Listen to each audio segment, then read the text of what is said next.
Hello students, good afternoon and warm welcome.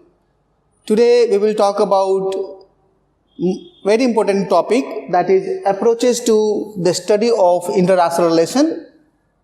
This is a paper 2 and topic number 5, that there is one topic, very important topic, which talks about approaches to the study of international relations, and there are various approaches like idealism, realism, neorealism, Marxism, right, system theory, functionalist theory. Today we will talk about realism, idealism and realism. What is the basic assumptions? What are the basic difference? Now let's see what are the debate that emerged. Basically, this debate in international relations, evolved after the World War I. The basic idea was, can we stop the war? That was the basic question. And there was two groups. One group said, yes, we can stop the war. Right? The other group called, no, war is inevitable. It is not stoppable. We cannot stop the war. No. Right? So the yes group, was called idealist or liberal idealist. Woodrow Wilson was the, advocate of this approach, idealist approach, and he said, due to sacred diplomacy, due to balance of power, due to military alliance, war occurred. We can stop war through a different way. How we can do that? We can create international institution, right? We can promote democracy. We can, make international law that should be applicable to all the country, right? And in this way, we can stop the war, right? So Woodrow Wilson, said that we can establish peace and security, right? So the liberal idealist was the first debate in international relation, and that emerged in the interwar period. We know that First World War, ended in 1918, right? So in 1939 there was a second war. So between these two periods, 20 years of war, this debate evolved. Now if you look at this debate, Woodrow Wilson also proposed that we can create international system, right? He proposed 14-point program in the Treaty of Versailles, and he said that if we want to protect the world from the war and want to establish peace and security, we have to create international institution, and League of Nations was created. Now secondly, if you see, such thinking, such philosophy was evolved on the basis of two great thinkers, right? It was not that Woodrow Wilson was the first thinker who thought about, this along this line. There are two more thinkers, Montesquieu and Immanuel Kant, right? Was his precursors. Now, if you see the Montesquieu, he said that human nature is very important, right? And decisions are taken by the rationality. And human nature is not defective, it is not pure, right? Human cooperate each other, right? Human cooperate each other, right? They don't want conflict, but conflict happens. Why? War happens. Why? Because war is a attribute of the nature of the leadership, nature of the state, right? So if we can create some collective security, for example, if there are many countries, right? If country A attack country B, what other three will do? Three will collectively attack A, right? And in this way, we can prevent the war. We can arrange a mechanism called collective security, right? So collective security is a mechanism. Security is a mechanism through which we can prevent the war. That is, Montesquieu. Now come to the Immanuel Kant. Kant was, very positivist. He was very positive about that democracy, do not go for war. So if we promote democracy, like if you see the US and Canada, we cannot think war between US and Canada. So if we promote democracy, there will be no war. Again, he also said that, nation state again can merge, and ensure collective security and can prevent the war and establish peace and security. These are the idealists. But again, why war occurs? They thought that war and conflict, is an outcome of irrational decision making. Right? Then again, this is, our leaders. This is the leader's decision, not the decision of the masses, of the people, right? So, it is leader who decides about the war, not masses. Again, there are misunderstanding between nation state and what occurs. So, and there is a lack of international legal principle. So there are several things. How can we cure this? They said that we can cure through making international institutions like United Nations, or that time there was a League of Nations. We can prevent war by making some international law that should be applicable to every country. Third, we can rely on collective security. Right? Collective security is a mechanism through which we can establish peace and security. What is collective security? As I told you that, it is a tool to establish peace and security. So what happens in international relation? There are no overarching authority. So one country attack on the other. In that case, if we all, support the attacked country, then it can create a deterrence. It can create deterrence for the attacker, and attacker will not, dare to attack. So collective security is one of the measure, right, through which we can establish peace and security. Right. So if you see the World War I and thereafter, League of Nations was established, and it tried to, stop the war, but what happened? The world witnessed Second World War. Right? The world witnessed Second World War. Right? League of Nations failed totally to establish peace and security in international relations. Right? The founding member US did not join League of Nations.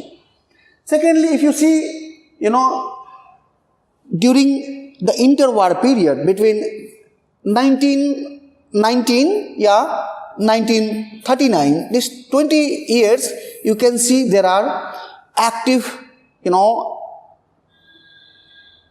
grouping, right? Balance of power. So there was a balance, Triple Alliance, Triple Entente, and Second World War occurred. Now, the E.H. Card in his book, The 20 Years Crisis, the 20 years, you can see 1919 to 1939, there's a 20 years, right? He said in this period, there was so many, alliance making, secret diplomacy, modernization of military, right, arms race, and that was a reality, right? What Wilson was thinking about to protect the, world from the war and establish peace and security by establishing international institution and, formulating some international law that should be applicable to everyone.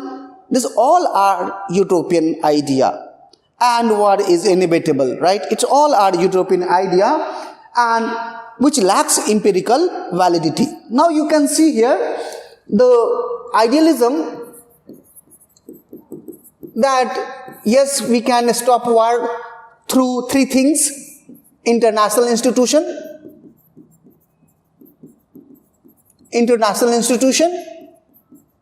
right, through international law, and through democracy.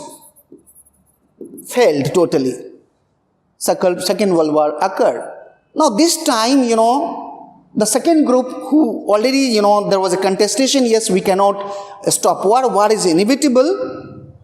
They became very active and they wrote, second theory that is called realism. Now if you see, as a realism as a theory, it is called power-based theory, And this theory, realism, is a perspective on politics, right, that is grounded in some of the great political thinkers of the Western world, like Thucydides, Machiavelli, if you heard about Machiavelli, Thomas Hobbes. In 20th century, philosophers like Morgenthau, E.H. Carr, Kenneth Walsh, Thomas Schelling, John Mearsheimer, Farid Zakaria. They are the important thinker, who contributed in the idea of realism. Now, if you look at Indian context, Kautilya Arthashastra, can be related to the idea of realism. Now, if you see, what really said that world politics is not easy to explain, it needs lots of tools to explain world politics, right? And they said that, we can understand international politics, or we can explain international relations in a better way by understanding, the power, right? Understanding power. So why people want power, who has power, and how power is distributed in international system. Through this way, we can analyze international relation. Now, if you see, as I told you that this is power-based international relation theory. So there are four types of realism. One is called realism or classical realism or political realism, whatever you wish to name. And then second is neo-realism or structural realism. Third is neoclassical realism, and fourth is subaltern realism or third world realism.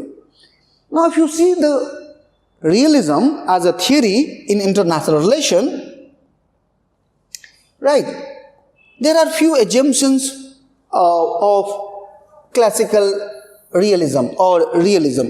First, assumption is that politics is nothing but a struggle for power. That is the first thing. Power. Politics is nothing but only struggle for power, whether it is domestic politics or whether it is international politics, right? So all nation state, seeks power, right?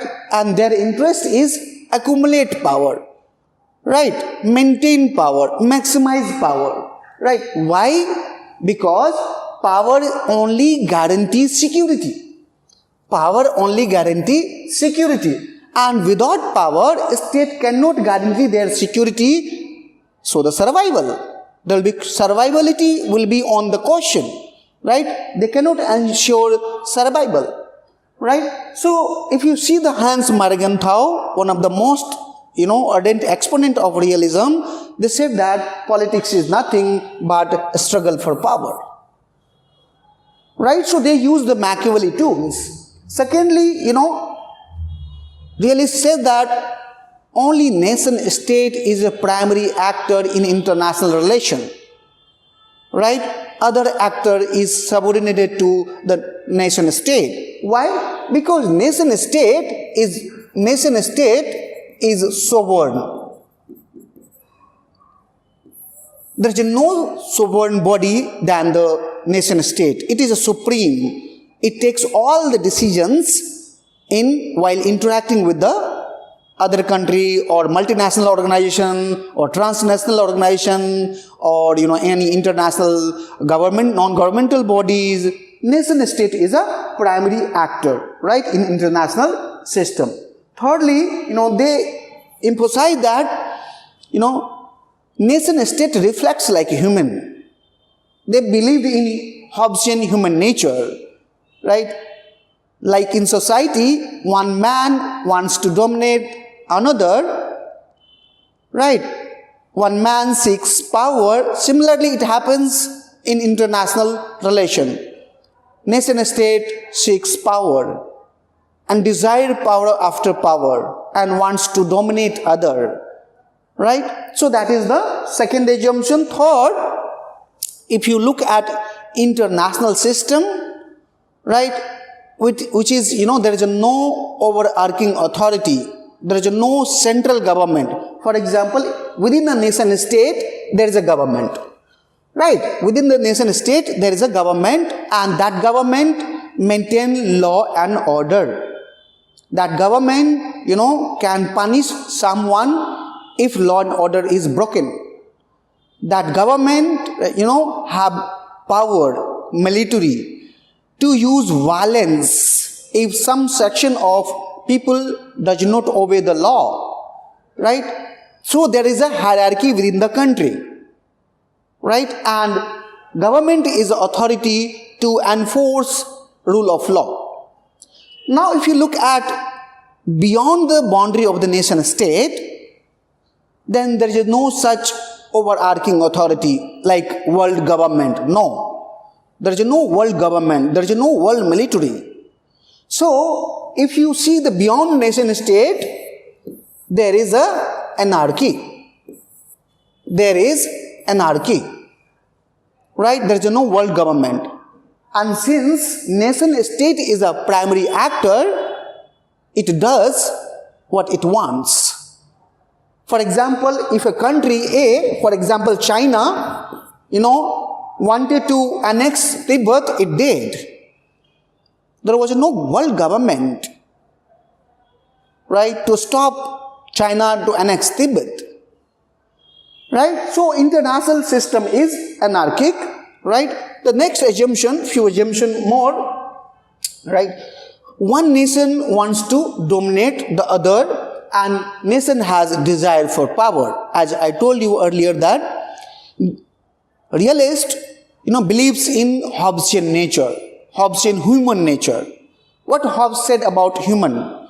A man desires for power, power after power, the desire seized into death. Similarly, a nation state seeks power after power, accumulate power, maximize power, retain power, and wants to again, establish hegemony, right? Now, in this condition, if you see what is national interest for any country, power, right? To gaining power, to accumulating power, right? So that is a national interest and it can be enhanced, right? So that is also one assumption of realist. The next assumption they talk about morality. About morality, and they said that at international level, there is no moral. There is two kinds of morality. One morality for general people and one morality for nation state. Its morality is to protect itself, because survival is very important for any nation state, for anyone, right? For example, Tibet, China has, attacked Tibet, and Tibet lost its survivability, right? It could not preserve itself and subordinate it to China, right? So therefore, they said, realists argue that for any nation state, survivability is security is the primary interest for any nation state. And how can you ensure security? You can ensure it by maximizing power, aligning with the other country through sacred diplomacy, right? That you can ensure, and not looking at the world through morally and ethically what is right and wrong. Everything is, right? So it is called that everything is fair in love and war. So everything is fair. That is nothing called unfair, nothing called unjust. Everything is just in order to protect the state. So realists argued that for the leaders, it is their objective, the first law of nation state, to protect the state. Now, see, these are the basic assumptions. Now, let's see what one thinker, his name is Hans Morgenthau, he wrote a book called Politics Among Nations, right? The Struggle for Power and Peace. He wrote book in 1948, right? This was the path-breaking work on realism.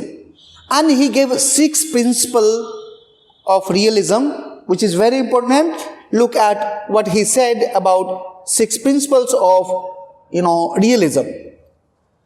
First principle, and Morgenthau is also called father of modern realism, right? Because he initiated the debate, right? He initiated the debate, he wrote a book, and he led the principle of this theory called realism, right? And he said first thing about human nature, that he said human nature, it reflected in a state also, right? So he said all politics, whether domestic politics and international politics, it is a reflection of human nature. Like in society, one man wants to dominate the other. Similarly, at international level, one nation wants to dominate the other. Second point, he mentioned that national interest, right? A national interest is an interest of the nation state who wants to pursue. And he said, what should be the national interest? He said, power should be the first and foremost national interest for any country, right? So, national interest must be defined in terms of power, right? The thirdly, he said, no amount of power is enough, right? Power after power and after power. So you have to continue in accumulating power, maximizing power, and maintaining power, right? So that is third point. And then he said there should be no role of ideology, morality, value in politics. Politics is one thing to get power, right? To get power, retain power, maximize power. Now fifth thing he says that, there is no international moral principle, right? We must think about right thing to do, what is right, rather than what should be the right. What should we ought to do, or what we ought to do, right? So what is to do is very important, And secondly, he said, like Machiavelli, morality is a two, right? Morality of the people and morality of the statesman. And for the statesman, there is only one morality, that is survival of the state. So these are the basic principles, 6 principles given by Hans Morgenthau. Apart from this, there are 3 more points we need to think about, and it is called 3S. What is 3S? Let's see. Self-help, survival, and statism. Let's see what is this. Self-help, statism, and survival. Let's see statism. Statism refers to a state and its sovereignty, right? A state are sovereign within its own boundary. For example, India is sovereign within its boundary, right? And it has authority to use violence within its boundary, anywhere. But beyond the boundary, India has no sovereignty, right? India had no sovereignty. There is no supreme power to enforce law. For example, China and India, did Astana summit. It is a written agreement that both the country will not mobilize armed forces along the line of border. But you can see from the last 2-3 years, especially after Galwan conflict, China is violating this agreement, written agreement. No sovereign authority, is able to, there is no sovereign authority who can punish China. Right? So he said statism means, within the boundary, okay, fine, state is sovereign, but beyond the boundary, there is no authority to enforce the law. So how is it possible to establish, peace and security? कैसे करोगे? Right? तो answer क्या है? Just maximize power, to make power. How can you maximize power? You can maximize power through self-help, like modernizing military, strengthening financial part, right? Developing technology. This is one way, self-help. Secondly, balance of power. You have to make an alliance with other countries. Like for example, India aligned in Quad, QUAD. If you have heard, right? The 4 countries are the member. India, US, Australia and Japan. Right? So India joined it. Right? So balance of power is a one way. Thirdly, sacred diplomacy. Right? Sacred diplomacy, right, is also one way to strengthen power. So this way you can, secure or you can maintain peace and stability in international relations. Now second is survival. Second S is survival. Now they think that, in anarchy, the important goal for any nation state is survival. This is the first law of, international politics or foreign policy. How one nation state can survive, right? Answer is through enough power or alliance. Either you, through the self-help, you just, accumulate power, or also can make alliance with the like-minded country.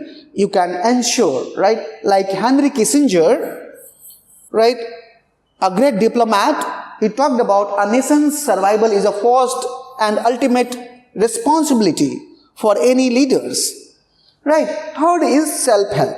Self-help says, as I already mentioned, self-help refers to, doing self, like modernizing military, strengthening financial part, developing technology. This could be the third.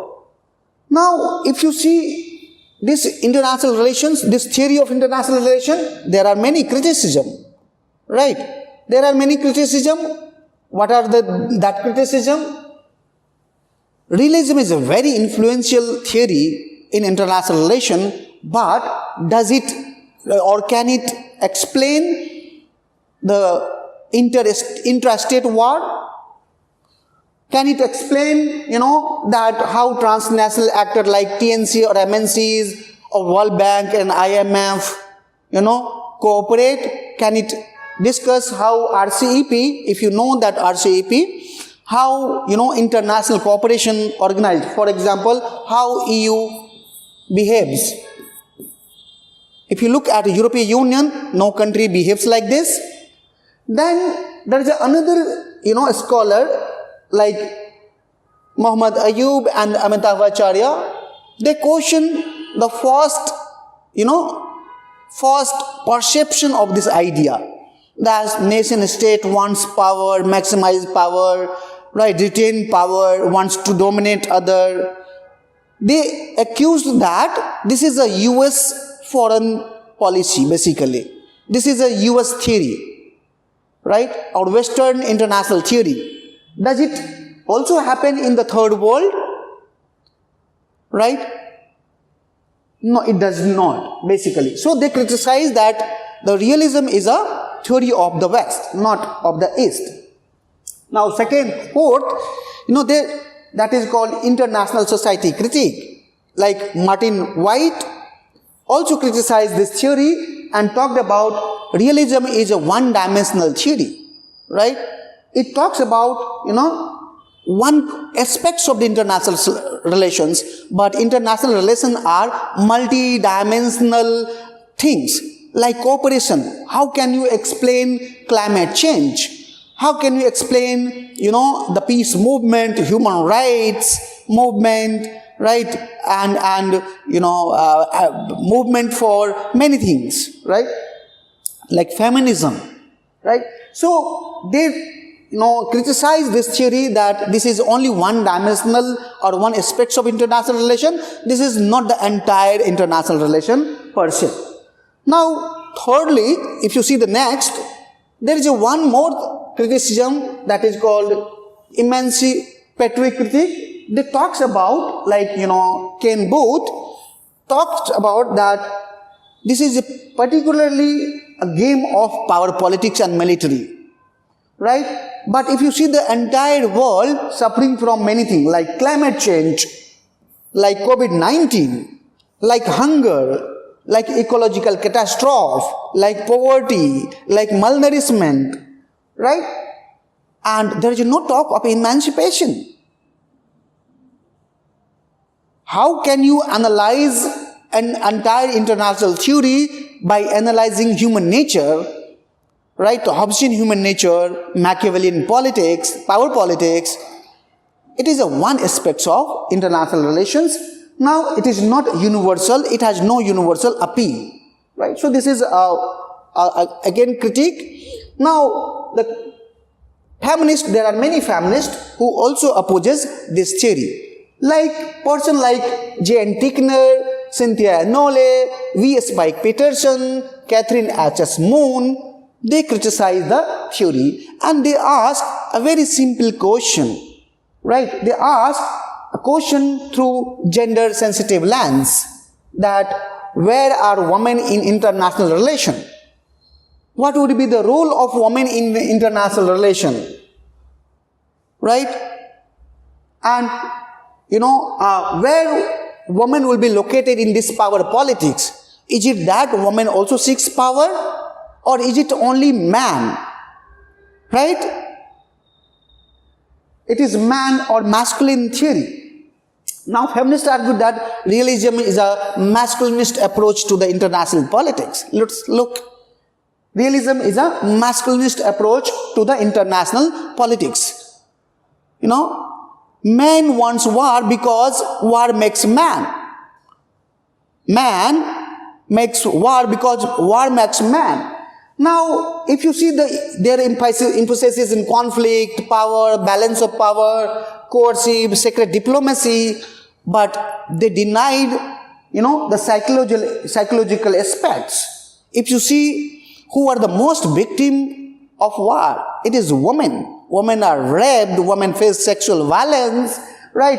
Women face exclusion, right? In the world. Now, that is, thought of feminist, right? So, there are many critiques of the realist theory. So, we have seen two theory basically. One is idealism, and second is realism, right? So, this debate started in 1920s and remained 1930s. If you see this idealism tried to stop the war and had given, contributed and given lots of, element to stop the war. For example, they have given solution like, create international institution like League of Nations, make international law so that everyone should accept that law, and then promote democracy so that, democratic country does not go for war. Now, but again, there was World War II and they became defensive, not offensive. Now, realists became offensive and they, they criticized them and said, this is not a real explanation of international relation. International relation can be understood through, analyzing one thing only, that is power. Right? that is power. And it was again criticized by many thinkers. So this is, we have talked about idealism and realism, right? Next day we will talk about another topic. Thank you for today.